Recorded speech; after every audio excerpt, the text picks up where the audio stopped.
अनुज सोच में डूबा था। आखिर ऐसा तांत्रिक कहाँ मिलेगा जो उस नरपिशाच से भी ज्यादा शक्तिशाली हो। इसी उधेड़बुन में वो घर पहुंचा। उसके पिता रामपाल जी पहले से ही चिंतित बैठे थे। अनुज, मैं चाहता हूं कि तू कल ही शहर लौट जाए। मैंने सुना है कि तू अपने दोस्त की मौत का बदला लेना चाहता है। इस सब में मत पड़ बेटा, ये बहुत खतरनाक है। अनुज ने गहरी सांस ली और कहा, पिताजी, ये सब मैं सिर्फ अपने दोस्त के लिए नहीं कर रहा। पूरा गांव खतरे में है। अगर हमने कुछ नहीं किया तो एक दिन हम सब मारे जाएंगे। रामपाल जी का चेहरा गुस्से से तमतमा उठा। आज तक कोई उस तांत्रिक से नहीं जीत पाया, न जीते जी न मरने के बाद। मैं तुझे कह रहा हूं, इस चक्कर से दूर रह। अनुज अपने पिता का गुस्सा समझता था, लेकिन वो हार मानने वालों में से नहीं था। ठीक है पिताजी, मैं शहर जाऊंगा, लेकिन कम से कम गांव वालों से तो बात कीजिए। अगर सब साथ आएंगे तो शायद कोई रास्ता निकले।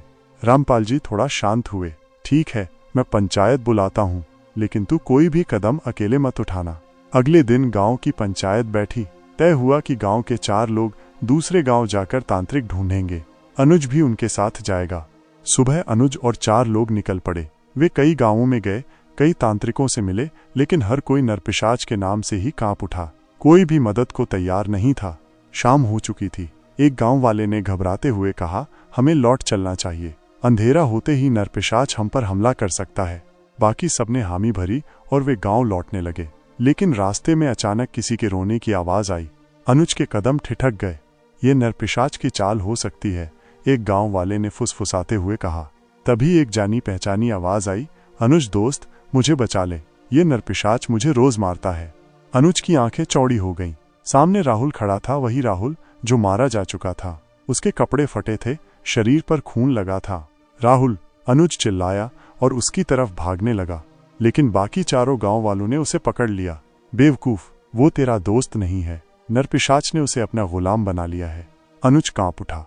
राहुल की दर्द भरी आंखें उसे देख रही थीं, लेकिन उसके पीछे अंधेरे में कोई साया था जो धीरे धीरे नजदीक आ रहा था। गांव वाले जबरदस्ती अनुज को लेकर आगे बढ़ गए और पास के धर्मशाला में रात बिताने का फैसला किया। उन्होंने बारी बारी पहरा दिया ताकि अनुज अकेले बाहर न निकल जाए।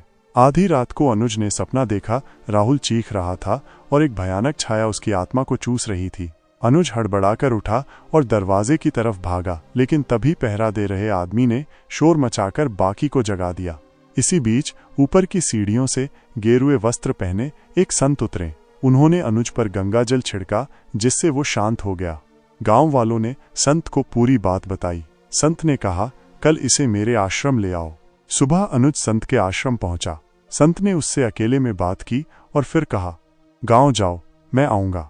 हमें हवन करना होगा, तभी उस आत्मा को मुक्ति मिलेगी। गांव लौटकर अनुज ने पंचायत को सब बताया। सबने राहत की सांस ली।